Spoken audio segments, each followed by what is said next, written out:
Last time we stopped at the news that the Linde airship disappeared with Cassius Bright on board. We need to find out what happened and where Estelle and Joshua's father is. Despite her usually resilient demeanor, Estelle was slightly downcast due to her father's disappearance. She didn't even feel like eating. Nevertheless, she decided to have a light dinner, enjoying the pleasant aroma of Joshua's cooking. Estelle proposed heading to Bose to investigate the incident with the airline. The next day we visit our familiar guild and inform Aina that we are leaving with Shara, and Shara's tasks will be reassigned to other braces. Before departing to the Bose region, Estelle wants to climb the clock tower, which she couldn't do before. This is because her mother died in this tower during a bombing in the past, but she could save Estelle. Consequently, Estelle wants to become stronger to protect others if needed. Now we share ready, our next goal is Bose, but first we need to reach the fort leading to another region. Reaching the gates with a preacher leading further, we need permission to enter.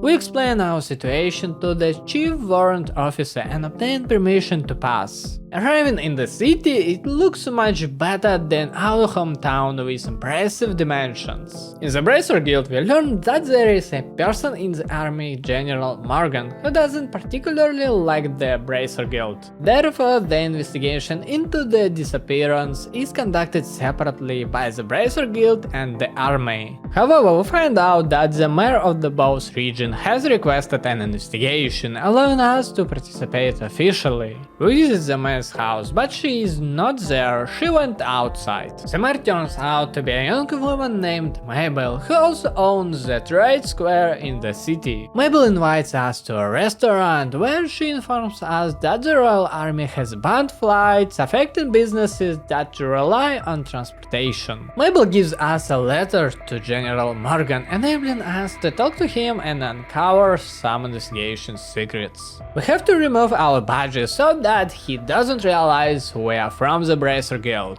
Arriving at the general's place, he is not there, and we have to wait in the bar for a while. In the bar we encounter a strange blonde man who starts flirting with Joshua, and Estelle can't stand it. His attempts to approach Joshua are brief. A soldier walks into the bar informing us of the general's arrival. Morgan tells us interesting information. The airship was kidnapped, and the kidnappers have hostages, demanding a ransom from the royal family and Arbol Ship Corporation. The organization demanding the ransom is the Kappa family, and Josette, a girl associated with this family, is implicated. Due to Estelle's big mouth, Morgan shouts at us to leave. We are eventually kicked out onto the street, where we encounter a birthday young blonde guy, Olivia, who tries to help everyone with his songs. The situation eases a bit, and now we can sit in the bar with Olivia persistently flirting with Shara.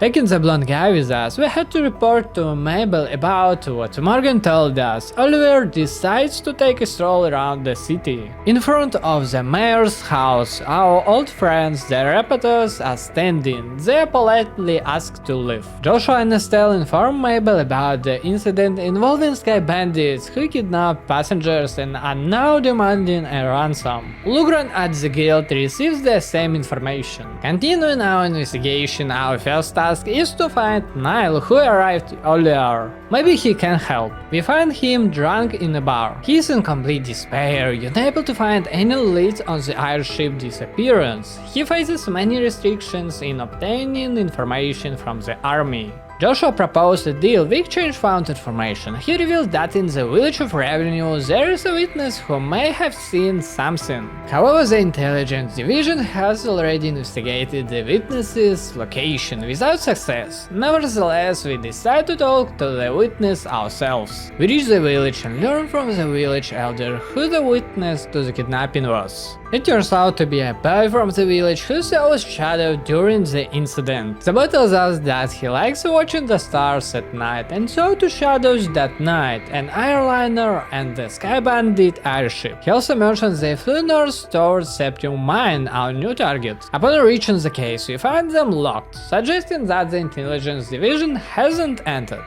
We obtain the keys from the village elder and go back to the caves. Inside we encounter Kyle from the Sky Bandit bandits and the airline and airship. We have to fight them, since there is no other option. After defeating them, Kyle throws a small grenade and they along with the sky bandits escape. They are gone, but we continue inspecting the airliner. Surprisingly, we find no one aboard. However, we still can't locate their secret hideout. They stopped here to extract orbital energy from the ship, moving the hostages to their ship, hidden in their refuge. After some contemplation, our heroes decide to contact the army by phone. But as soon as we leave the ship, the army is already there, suspecting us of the kidnapping. In the end, we are arrested. Oliver is also with us and got arrested for foolishly drinking very expensive wine. Working as a pianist in a restaurant, he is paid with free wine and decided to indulge in the pricey one, leading to his arrest. The next morning, Mabel comes to free us, including Oliver. The mayor invites us to her house and discusses another case. This time is Bulgari in the south block of Bose. We arrive in the south block, but soldiers are everywhere, preventing us from conducting our own investigation. During the investigation, a Royal Army officer starts to confront us, telling us not to interfere. Later, Colonel Richard arrives and instructs the others to disperse. Joshua recalls what Niall said about Richard leading the Royal Army's intelligence division. We find an old lady who tells us that she saw people in masks fleeing from the herbal factory. Her husband Ch.1 later arrives, mentioning a friend at the Lake Inn, who saw strange people at night.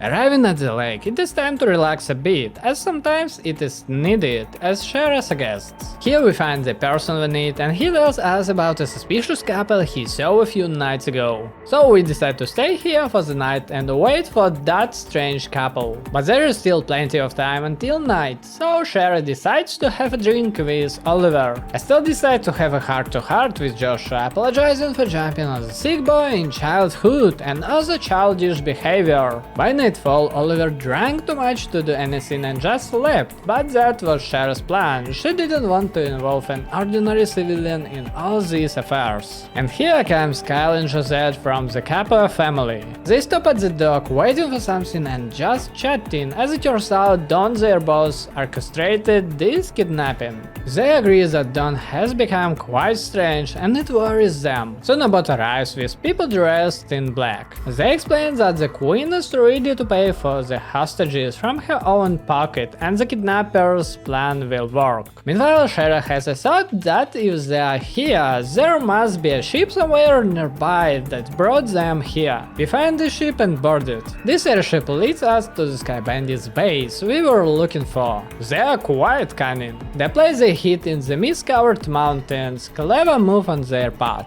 Exploring the Sky Bandits base, we encounter groups of bandits trying to kill us, but we defeat them all. From one of the bandits, we learn that the hostages are on the lower floor. We head there. Finally, we find the hostages and Cassius Bright is not among them. It turns out he stepped off the flight at the last moment and didn't join them. However, he was still on the passenger list because they didn't have time to change it. We leave them here for now and go deal with the villains. Here we find our villains, but they also don't have good relations among themselves. Don't wanted to kill all hostages after getting their ransom, but Kyle was against it. Our task is quite simple: punish them. After defeating Don, he seems to not remember what happened or how he ended up here, which is quite strange. Kyle uses his small grenade again and they successfully escape. Well, that's what they thought, but the army still catches them. We return to the guild where the mayor thanks us for our help in catching the Sky Bandits. We receive a recommendation from the Bose region. Ted arrives bringing a letter from Cassius Bright for his children, and there is also a package for him. In the letter he says that we can choose any path we want to live. He advises not to wait until the Queen's birthday, as his business is somehow connected to it. In Cassius Bright's package we find a strange device along with instructions to ask Professor K to analyze it. Joshua wants to travel throughout the kingdom to improve his skills together with Estelle. Perhaps hopes then they can find the professor and figure out what this device is. Now that flights are allowed, Sherry and Oliver decide to head to Roland. Meanwhile on the ship, it turns out that Oliver possesses a local phone, through which he spoke with someone about meeting a person. However, Sherry arrives and immediately realizes he's an operative in the Empire, and he wanted to meet Cassius Bright. After a successful investigation related to the kidnapping and after receiving a letter from their father, Estelle and Joshua decide to travel alone to the next region, Ruan. By night we reach the checkpoint leading to Ruan. We decide to stay here until morning. The checkpoint soldiers decide to let us stay overnight and even provide us with food. They mention another bracer who decided to stay here. It turns out to be Agatha, the same person we met before. He is however compelled to do so. Later, Agatha finally falls asleep and Estelle and Joshua continue sitting at the table. But at this moment, wild wolves attack and Agatha decides to deal with them. On the other side of the checkpoint, there is also an attack, which is strange because monsters don't usually attack in such large groups. The next morning we wake up and Agatha has already left for his tasks. We also set out on our adventure. We reach a small village and at the local bar, Estelle and Joshua decide to have a quick bite. We grab some food and head to a beautiful spot where we can peacefully eat. Upon leaving the bar, Estelle encounters a girl in uniform who is looking for a boy in a cap. Estelle and Joshua decide to have a snack near the mill with a view of the beautiful landscape. Later, as we return, Estelle bumps into the boy in the cap, who is also searching for someone. Joshua immediately suspects that something was stolen from Estelle, and it turns out to be true. The boy stole her bracer emblem. Estelle is not pleased. Estelle and Joshua decide to find the boy at the Mercia orphanage. At the orphanage, Estelle finds the boy and tries to get her emblem back. However, the girl in uniform intervenes and she has a hawk with which she can communicate. Matron Teresa comes out due to the commotion in charge of the place and instructs the boy to return the stolen item. He returns the emblem and runs off somewhere. Well, we simply have some tea with them and chat. This girl in uniform is Chloe and she lives in the girls' campus. She is from the Genes Royal Academy. She decides to accompany us to the city of Ruan, but only until the evening, as she needs to return to the academy afterward. First, we visit the guild, but unfortunately, Jean, the local guild leader, is not there. However, Cardinal tells us he is busy with an important discussion on the second floor, so we decide to take a stroll around the city. One of the beautiful spots here is the drawbridge. After walking around the southern part of the city, we are attacked by some bandits. Mayor Delmore and his steward Gilbert intervene, solving the problem, and the bad guys leave. We return to the guild, and this time Jean has finally appeared. The bridges are raised for 30 minutes and it's already evening, meaning Estelle and Joshua needed to head to the hotel and Chloe has to return to the academy. We check into the hotel and luckily the last available room is quite spacious, one with a balcony. But our luck doesn't last long. Duke Jonan enters this room really liking it and he wants it for himself. Also, he is the nephew of Queen Alicia. In the end, we agree to vacate that room, and now we need to find another place. Coincidentally, we meet Niall, who offers us a place to stay. He also rents a room here. Meanwhile, a fire breaks out at Mercia Orphanage. Matron managed to save the children, but the house burned down completely. The next morning at the guild, Estelle and Joshua learn about what happened at the orphanage last night. Estelle and Joshua arrive at the scene and see a horrifying sight. The house is completely burned and the garden is also destroyed. Joshua examines the scene and realizes that the fire started not inside the house but outside. We go to Matron to talk to her and find out what happened. She says someone saved them and called people from the village before leaving. Joshua finds it strange for someone to be there at such a late hour. Then the mayor arrives, suggesting that the same guys we encountered in the warehouse district might have started the fire. The mayor also offers Matron to move to his house in Gransel while her home is being rebuilt. But Matron doesn't want to leave this place, it holds her memories. Besides, the children are looking forward to the campus festival. After this conversation, Claim about decides that the bandit from the warehouse district did this and goes to find them. We also headed toward them, but unfortunately by the time we arrived the bridge had already separated. However, we managed to get about and cross to the other shore. Clem actually decided to approach the gang of troublemakers, but they still couldn't understand what he was accusing them of. That's when we arrived and the battle ensued against them. After this battle, a cat shows up and scatters them. Matron also arrives to take Clem back. Returning to the guild to tell Jean what happened there, he tells us about Agat's past. He used to be the leader of the Ravens. Agat walks in saying that the Ravens wouldn't resort to arson and they are not arsonists. Well, we are no longer involved in this arson investigation. Instead, we have a special task, participating in the campus festival. To start, we need to go to the academy and talk to Dean Collins, who will assign us to the academy until the end of the festival. After that, we head to the student council room, where its members are organizing the festival. There are also 2 roles available, just right for Estelle and Joshua. The story of this play is that there is a princess courted by a knight of royal blood and a commoner. Eventually they clash in battle. The interesting part is that the roles will be of opposite genders. Chloe plays the Azure Knight Oscar, Estelle plays Ruby Knight Julius, and Joshua plays the beautiful princess. Overall, for some time they trained and lived on campus. After numerous rehearsals, the day of the performance finally arrives. Many interesting people come to the academy.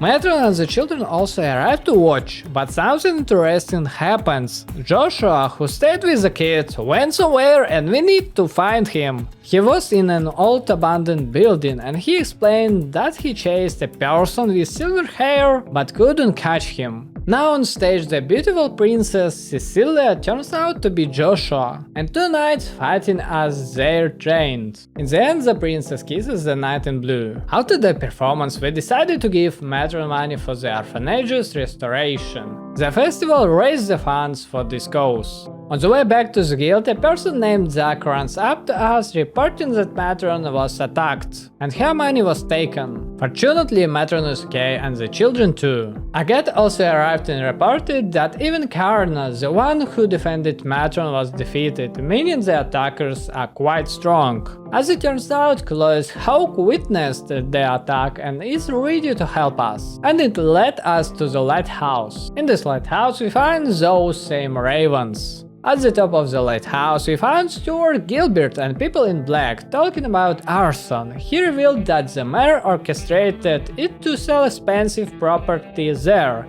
and the orphanage was just ruining it, and Matron refusing to sell the house. After defeating them, the people in black struck Stuart Gilbert and fled. Agatha chased after them. Turns out Matron and Karna were just drugged, and they couldn't resist. Chloe decides to return to the campus for further studies, and we head back to the guild. After Estelle and Joshua left, Chloe sent her Hawk with a letter. Jean said that the guild couldn't arrest the mayor, and Jean would call the royal army. We go to the mayor's residence to distract him until the royal army arrives. GiockBul appears, wanting to buy expensive property here. Then Niall arrives, revealing that Mayor Dalmor took money from the city's treasury, claiming it was for an expensive project, but construction never started. Niall also reveals that a year ago the mayor went to the Calvert Republic.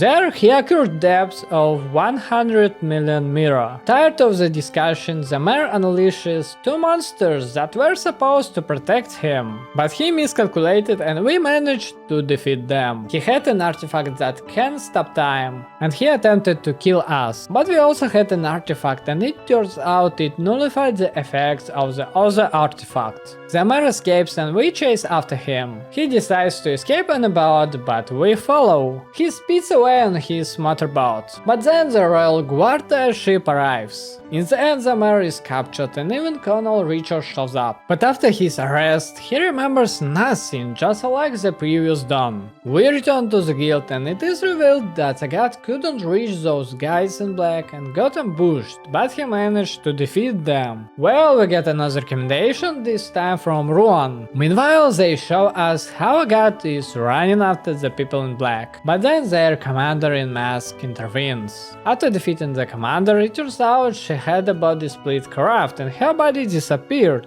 She bids farewell to Agathe. To be continued in the next video.